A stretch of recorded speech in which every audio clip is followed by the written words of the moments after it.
The Mount DeSales Cavaliers, 26-3 winners Friday night over the GMC Bulldogs. We'll take a look at highlights from that contest, and then we'll be back for a chat with Mike Garvin, head coach of the Mount DeSales Cavaliers.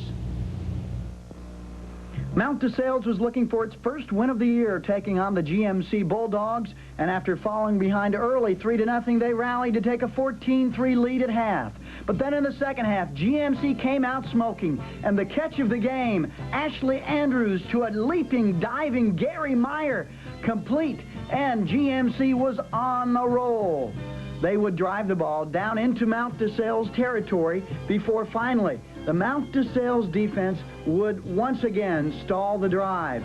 This time, Jan Pounds would be coming from his outside position, playing the option well. He'll take the ball carrier out of bounds. Pounds with the stop of the attempted first down drive, and Mount DeSales took over from there. Then it was the old Mount DeSales running game that took control. Out of the wing position here, Kinman Smith picks up some yardage. He had 76 yards on total offense. But the most interesting thing about this Mount DeSales team is that Mike Garvin has them going to the air. And who's leading the aerial brigade other than junior quarterback Brad Scott? Here on the rollout, he hits Jeff Jennings inside the 5-yard line. Then Chucky Stinson will take it over for one of 2 second-half touchdowns. Mount DeSales wins 26-3 over GMC.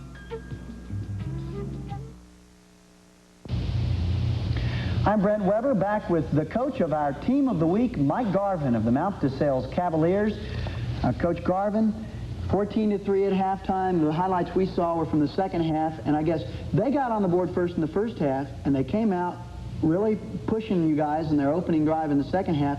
Is that a time when, as a coach, you're saying we've definitely got to stop them from getting on the board, because they looked like they were moving the ball down the field pretty well there at the start of the second half? Well, Bear Bryant, you say that the most important part of the ball game is the last 2 minutes of the first half and the first 2 minutes of the second half, and it looked right there in the first 2 minutes of the second half, things were going their way.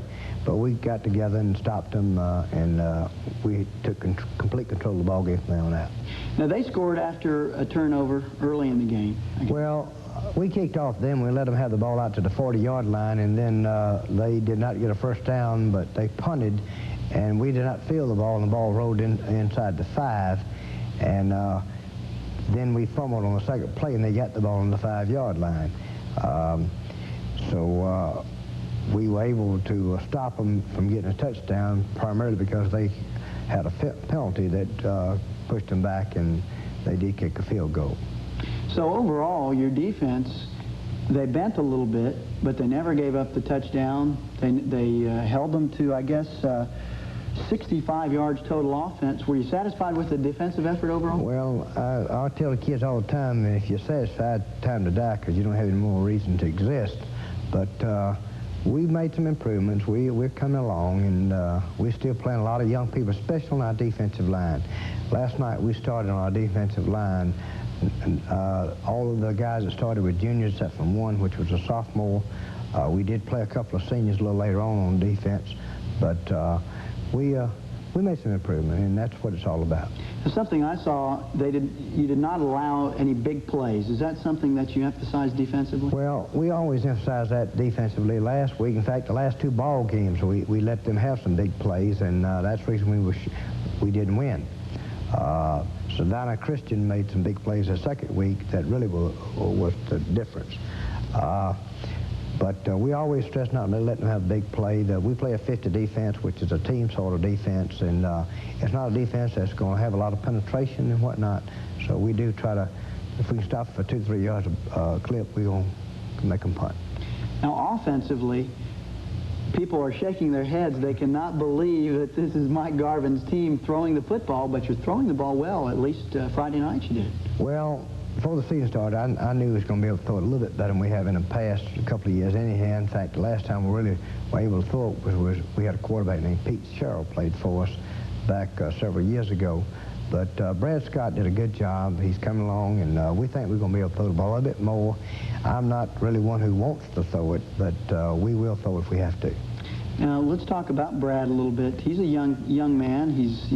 Doesn't possess great size right now. He's just a junior. But he showed me that he does have the ability to get out, make some things happen. He's got good speed sprinting out, and he seems to have good arm strength as well. Well, Brad is coming along, like you said. He's shown some ability there, and we made some progress. He didn't get sacked but one time last night, which was a big improvement over the first 2 weeks, and we think Brad's going to come on do a real good job for us in that area. Now, the game got physical in the second half a little bit. The guys were really very fired up. Both teams were when you came out. You almost have to try to keep them on an even keel when kids, the emotions get that high. Well, one of the things that we stress there is that we're going to play football, and that's all we're going to play, and you got to hit somebody and expect to get hit. Football's a game of hitting or being hit, and that's all part of it.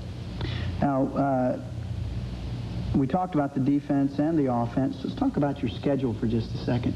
You had to change regions, and that may have led to a very, very, very difficult situation for you this year. That's not may have. It did lead to a very difficult situation. Now, the problem is that we played on the road the first 2 ball games. We came home and played last night, and we're going to have to be on the road again for 3 straight more ball games. So on the road, 5 out of the first 6 ball games is not a pleasant situation. It's something we have to endure.